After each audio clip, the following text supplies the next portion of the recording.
एक ऐसा कातिल जो बच्चों को अपना शिकार बना रहा था। आज की कहानी सिर्फ एक हॉरर स्टोरी नहीं है, बल्कि एक ऐसे सच का डर है जो इंसानियत के नाम पर एक कलंक बन चुका है। नोएडा के निठारी एरिया में जो हुआ उसने सिर्फ एक लोकेलिटी ही नहीं, बल्कि पूरे देश को हिला कर रख दिया। मैं बात कर रहा हूँ निठारी सीरियल किलिंग्स की। 2005-2006 के बीच नोएडा के निठारी विलेज में एक अजीब और डरावनी घटना हो रही थी। एक के बाद एक बच्चे और औरतें अचानक लापता हो रहे थे उस लोकेलिटी से, मगर पुलिस ने इन रिपोर्ट्स को इग्नोर किया। ये सब गरीब परिवारों के लोग थे, जिनकी बात सुनने वाला कोई नहीं था। जब 30 से ज़्यादा बच्चे और औरतें उस लोकेलिटी से गायब हो गए, तब भी पुलिस ने इस पर ध्यान नहीं दिया। इस बीच एक और घटना आ गई। उसी लोकेलिटी से एक और लड़की गायब हो गई और उसकी माँ श्री विमला भारती जी बार बार पुलिस के चक्कर काट रही थीं, पर कोई मदद नहीं मिल पा रही थी उन्हें। जब लोकल लोगों ने खुद खोज शुरू की, तब एक ऐसे डरावने राज का पता चला जो किसी भी माँ बाप के लिए एक नाइटमेयर से कम नहीं है।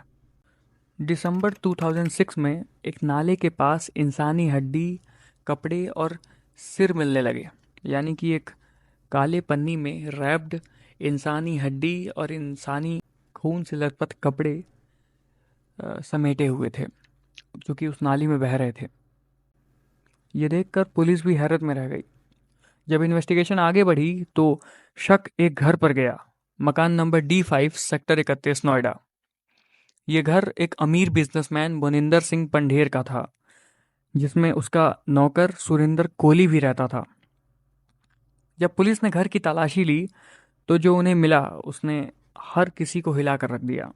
अंदर सिर्फ खून के निशान ही नहीं थे, बल्कि 40 से ज़्यादा बच्चों और औरतों के स्केलेटल रिमेन्स यानी कि कंकाल, कपड़े और अलग अलग बॉडी पार्ट्स कटे हुए मिले। ये सबूत इस बात का सबसे बड़ा प्रमाण था कि ये सिर्फ एक सिंपल मिसिंग पर्सन केस नहीं था, बल्कि एक प्री प्लान्ड सीरियल किलिंग थी।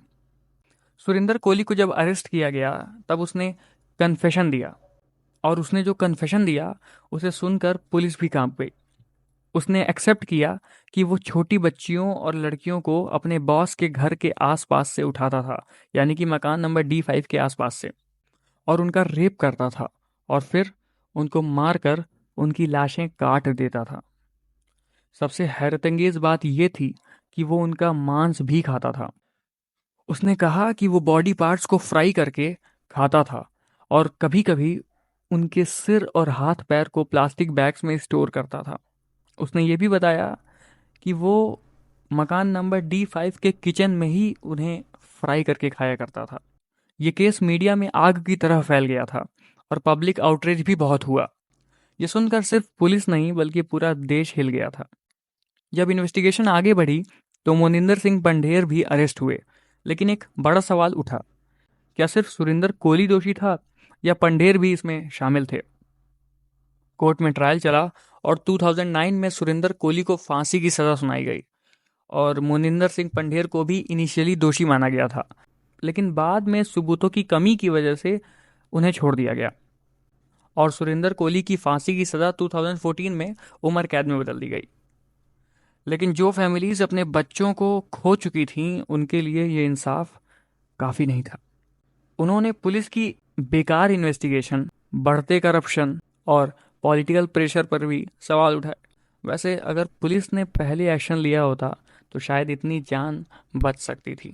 देखिए, निठारी किलिंग्स सिर्फ एक सीरियल मर्डर केस नहीं है, बल्कि इंसानियत की एक डरावनी कहानी है। एक ऐसे शैतान की कहानी जो आम इंसान की शक्ल में था, और एक ऐसे सिस्टम की कहानी जो गरीबों की आवाज़ सुनना ही नहीं चाहता था। आज भी ये कुछ ऐसे सवाल उठते हैं कि क्या सिर्फ सुरेंद्र कोहली दोषी था?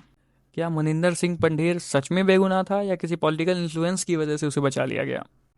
क्या पुलिस अगर पहले एक्शन लेती तो ये बच्चों की कुर्बानियां रोकी जा सकती थी? इन सवालों का जवाब ऑफिशियली तो आपको कभी नहीं मिलेगा, लेकिन अंदर ही अंदर हम सभी इसका आंसर तो बखूबी जानते हैं। अगर आपको ऐसा ही कुछ रियल लाइफ हॉरर केसेस और मिस्ट्रीज से डील करना है तो आप हमारे साथ जुड़ सकते हैं।